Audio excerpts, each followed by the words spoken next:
Guys welcome back to my YouTube channel. आप बहुत अच्छे होंगे और अपना बहुत सारा ध्यान रख रहे होंगे। तो गाइस आज का जो टॉपिक है वो है हमारा फास्ट चार्जिंग और स्लो चार्जिंग, यानी कि एसी चार्जिंग और डीसी चार्जिंग। तो गाइज सबसे पहले मैं आपको बताता हूँ, लोग ईवी गाड़ी जरूर परचेज कर लेते हैं पर उनको चार्जिंग के कुछ बेसिक्स नहीं पता होते, तो जो हमें जानना बहुत ज़्यादा ज़रूरी है। तो गाइज आप वीडियो को एंड तक जरूर देखना, ये बहुत इन्फॉर्मेशनल वीडियो है। अगर आप ईवी गाड़ी लेने का प्लान कर रहे हैं और एसी चार्जिंग जो होती है वो उसमें हमारा डिफरेंस क्या होता है और डीसी चार्जिंग में डिफरेंस क्या होता है, हमें जो चार्जिंग है वो कौन सी ऑप्ट करनी चाहिए, कब ऑप्ट करनी चाहिए, जब हम बाहर घूमने जा रहे हैं तो कौन सी चार्जिंग यूज़ करते हैं, अगर हम घर में होते हैं तो कौन सी चार्जिंग यूज़ करते हैं, ये सारी इन्फॉर्मेशन मैं आपको इस वीडियो के अंदर दूंगा।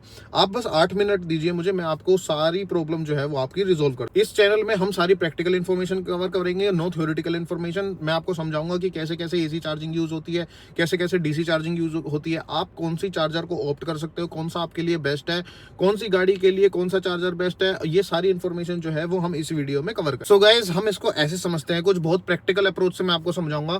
फर्स्ट जो हमारी चार्जिंग होती है वो हमारी एसी चार्जिंग होती है।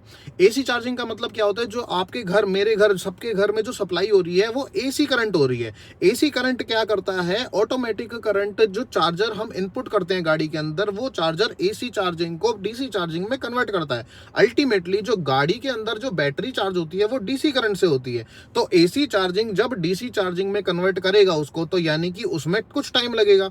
अब उसमें अगर कुछ टाइम लगेगा तो ऑब्वियस सी बात है हमारी जो चार्जिंग है वो इंपैक्ट करेगी, टाइमिंग जो है वो हमारी बहुत ज्यादा लगेगी एसी चार्जिंग में। सेकंड हमारे पास आता है डीसी चार्जिंग। डीसी चार्जिंग क्या होता है, डीसी चार्जिंग को आप ऐसे समझ सकते हैं जैसे कि आपके बड़े बड़े डीसी चार्जर्स होते हैं, ठीक है। डीसी चार्जर्स जो क्या करते हैं, वो ऑटोमेटिकली वही चार्जर उसी करंट को, एसी करंट जो आ रहा है हमारे पास, उसको डीसी करंट में कन्वर्ट कर देते हैं। दैट्स वाई जो बड़े बड़े डीसी चार्जर है उससे टाइम इसलिए कम लगता है क्योंकि वो आपके डायरेक्ट करंट को डायरेक्ट सप्लाई कर रहे हैं आपकी गाड़ी के अंदर। अब आपकी गाड़ी के अंदर जब सप्लाई हो गया, that's why time is equal to money. Time आपका कम लगेगा, आपको करंट, डीसी करंट मिल रहा है, डीसी चार्जिंग हो रही है। आपने देखा होगा बड़े बड़े 180 किलोवाट, 120 किलोवाट, 60 किलोवाट जितने भी चार्जर होते हैं हमारे, वो सारे डीसी चार्जर ही होते हैं। अगर वो डीसी चार्जर आपको ऑप्ट करना है तो आपको पैसे खर्च करने पड़ेंगे, सीधी सी बात। अब आपके दिमाग में एक क्वेश्चन जरूर आ रहा होगा कि अगर डीसी चार्जिंग इतनी फास्ट है तो हम हमेशा डीसी चार्जिंग क्यों नहीं यूज करते, लोग हमें ऐसा क्यों एडवाइस करते हैं कि भाई जब भी तुम ईवी गाड़ी चार्ज करो तो एसी चार्जिंग जरूर यूज करना, ऐसा क्यों है, क्या आपने कभी सोचा है? तो गाइज इसका एक सिंपल सा रीजन है। सिंपल सा रीजन ये है कि जो डीसी चार्जिंग होती है ना, वो हीट प्रोड्यूस करती है और हीट जो है वो बैटरी की कभी दोस्त नहीं होती। ये बात आपको भी पता है, मुझे भी पता है और सबको पता है। तो जब हीट प्रोड्यूस होती है तो डीसी फास्ट चार्जिंग इंपैक्ट करती है किसको, बैटरी को। पर ये चीज बुरी नहीं है अगर आप इसको फ्रीक्वेंटली यूज नहीं कर रहे। आप हर रोज अगर डीसी चार्जर इनपुट कर रहे हो तो वो चीज बहुत ज्यादा गलत है। मैं इसको बिल्कुल एडवाइस नहीं करूंगा। एसी चार्जिंग आपको यूज करनी चाहिए। अगर आप घर में हो, घर के चार्जर से यूज कीजिए गाड़ी को। एसी चार्जिंग जो है वो ऑटोमेटिकली डीसी में कन्वर्ट कर देगी और अल्टीमेटली आपकी चार्जिंग हो जाएगी। डीसी चार्जर आप कब यूज कर सकते हैं, जब आप लॉन्ग ट्रिप में जा रहे हैं, बहुत अर्जेंसी में जा रहे हैं, या फिर बहुत ज्यादा कॉम्यूट कर रहे हैं, आप लॉन्ग ट्रिप्स में जा रहे हैं, पहाड़ों पे जा रहे हैं, तो आप डीसी चार्जिंग आराम से यूज कर सकते हैं। ऐसा नहीं है, बैटरी को इस लेवल पे बनाया जाता है कि वो एसी चार्जिंग भी यूज कर सके और डीसी चार्जिंग भी यूज कर सके। आप डीसी चार्जिंग को यूज कर सकते हो, ऐसी कोई दिक्कत नहीं है, कोई परेशानी नहीं है। गाड़ी जो है वो बैटरी खराब नहीं होती। प्रॉब्लम सिर्फ इतनी है, अगर आप बार बार डीसी चार्जिंग यूज करोगे तो बैटरी पे कहीं ना कहीं इंपैक्ट पड़ेगा। वो हीट जो है वो जनरेट होगी और हीट जो है वो याद रखना कभी भी दोस्त नहीं होती किसकी, बैटरी की। दैट्स वाई यहाँ पर ना 90% लोग बहुत ज्यादा गलती करते हैं कि हमें रोज रोज डीसी चार्जर इनपुट करना, हमें तो जल्दी जल्दी गाड़ी चार्ज करनी है और निकल जाना है। ऐसा नहीं होता भाई। प्रॉब्लम सिर्फ इतनी है, आपकी अगर बैटरी खराब होगी, वो आपकी महिंद्रा, चाहे वो कोई भी कंपनी हो भाई, वो क्लेम करते हैं लाइफ टाइम वारंटी है ऐसे वैसे, पर उनकी कुछ टर्म्स एंड कंडीशंस भी होती हैं। आप उसको ध्यान में रखिए, तब आप गाड़ी को चार्ज कीजिए। मेरी एडवाइस सिर्फ इतनी रहेगी, आप जब भी चार्जिंग करें तो एसी करंट से यूज करें। जब आपका एसी करंट जो है वो डीसी करंट में कन्वर्ट होकर आपकी गाड़ी चार्ज होती है, which is the best charging. जब भी आप, अगर किसी भी चीज को लेकर आपके अंदर पेशेंस है ना, तो आपको वो चीज सक्सेसफुल ही मिलेगी, यानी कि वो आपकी लॉन्ग रन में रहेगी, आपकी लाइफ लॉन्ग रहेगी। अगर आप एसी चार्जिंग हर रोज यूज करते हो तो दैट मीन्स आप अपनी बैटरी को प्रोटेक्ट कर रहे हो और आप अपनी गाड़ी को सेव कर रहे हो। गाइस हमारी मार्केट में ना एक बहुत तगड़ा मिथ है कि आपकी गाड़ी जो है ना फास्ट चार्जिंग से बहुत जल्दी खराब हो जाएगी। ऐसा कुछ नहीं होता। गाड़ी के अंदर जो होता है वो ईवी मैनेजमेंट सिस्टम होता है, यानी कि इलेक्ट्रिसिटी बैटरी का मैनेजमेंट सिस्टम होता है जो आपकी गाड़ी को प्रोटेक्ट करता है। आप चाहे किसी भी कंडीशंस में चला रहे हो, ऐसे तो कंपनियां बंद हो जाएंगी, ऐसा कुछ नहीं है।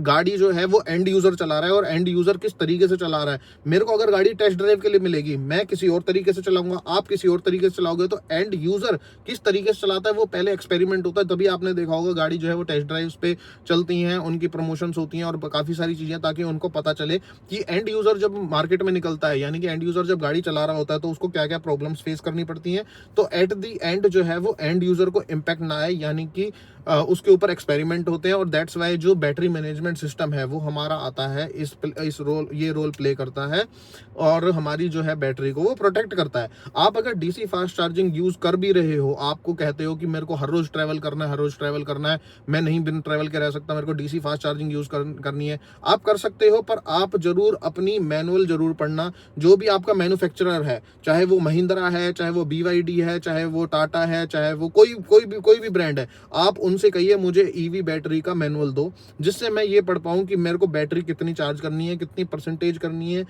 क्या मेरे को 0 से 100 एक बारी में चार्ज करनी है, वो सारी इंफॉर्मेशन आपको प्रोवाइड कर देंगे as per your battery.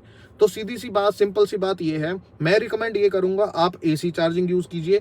AC charging सबसे बेस्ट इसलिए है क्योंकि वो AC जो है वो DC में कन्वर्ट होने में टाइम लगाएगा, और दैट्स वाई आपकी बैटरी प्रोटेक्ट रहेगी और उसमें हीट जनरेट नहीं होगी। सीधा सिंपल सा rule, heat is not equal to friendship. Heat जो है वो बैटरी का दोस्त नहीं। यहाँ पर गाइस मैं सारे टिप्स दे रहा हूँ आपको पता लग जाएगा कि home charging, AC charging, fast charging कब कब यूज करनी चाहिए। ये सारी चीजें जो है आपको ध्यान रखनी है। आप इसका एक स्क्रीनशॉट भी ले सकते हो, और ये वीडियो आप और उन लोगों को भी भेज सकते हो जो गाड़ी लेने का प्लान कर रहे हैं, या फिर वो गाड़ी ऑलरेडी ले चुके हैं, उनको AC चार्जिंग यूज करनी चाहिए या DC चार्जिंग यूज करनी चाहिए। उनको इन सब इन्फॉर्मेशन के बारे में पता होना चाहिए, तब वो जाके अगर गाड़ी ले रहे हैं ना, तब उनके लिए बेनिफिशियल है, तब उसकी वो प्रॉपर यूटिलाइजेशन कर पाएंगे। मुझे भी पहले ये चीज नहीं पता थी, मैंने भी टाइम टू टाइम सीखा, क्योंकि EVs जो है वो अब जाके आगे ग्रो करने लगी हैं और मार्केट में दिखने लगी हैं। तो इसकी जो इन्फॉर्मेशन है वो मार्केट में स्प्रेड करना बहुत ज्यादा जरूरी है, और मिथ्स को क्लियर करना बहुत ज्यादा जरूरी है। आपको भी अगर आपके पास भी अगर दिमाग में कोई डाउट है किसी भी चीज को लेकर, तो आप कमेंट में टाइप कर सकते हैं। मैंने इससे रिलेटेड बहुत सारी वीडियोस बनाने वाला हूं, और इससे रिलेटेड मैं ऑलरेडी रिव्यू भी दे चुका हूं।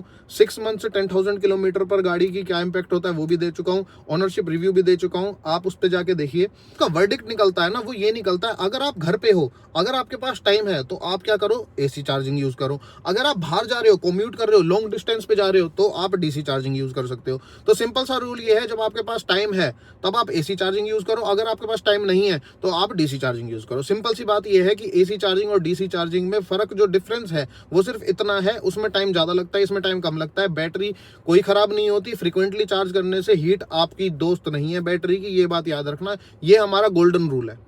तो गाइस लास्ट का जो गोल्डन रूल है वो मैं आपको बता रहा हूं। अगर आप इसको यूज करना चाहते हो, AC चार्जर जो है आप यूज करो डेली मींस अगर आपके पास टाइम है, या फिर आप बैटरी को सेव करना चाहते हो, हर चीज अपने टाइम के अकॉर्डिंग यूटिलाइज करना चाहते हो, तो आप यूज करो AC चार्जिंग। अगर आप यूज करना चाहते हो DC चार्जिंग, तो उसको अवॉइड करो, बट आप यूज कर सकते हो उसको। डेली कम्यूट के लिए यूज मत करो, मैं रिकमेंड नहीं करूंगा उसको। DC चार्जिंग सिर्फ और सिर्फ तब यूज करो जब आपके पास इमरजेंसी हो, आपको लॉन्ग ट्रिप में ट्रैवल करना है, आप फैमिली के साथ हो, रात का टाइम है, ऐसी इमरजेंसी वाली कंडीशंस में आप DC चार्जर यूज कर सकते। सो गाइस, अगर आपको ये वीडियो अच्छी लगी हो तो चैनल को लाइक जरूर करना, सब्सक्राइब जरूर करना, और कमेंट जरूर करना कि आप अब कौन सी चार्जिंग फॉलो करोगे। AC चार्जिंग फॉलो करोगे, DC चार्जिंग फॉलो करोगे, या फिर दोनों करोगे, और आपको कम्यूट कैसा है, आप लॉन्ग ट्रिप्स ट्रैवल करते हो या फिर शॉर्ट ट्रिप्स ट्रैवल करते हो, आप ऑफिस जाते हो, क्या ये आपको इन्फॉर्मेशनल वीडियो लगी, नहीं लगी? अगर आपको कोई भी क्वेश्चन है तो आप कमेंट में टाइप कर सकते हो, मैं उसका 24 से 48 घंटे में जवाब जरूर दूंगा। Thank you so much.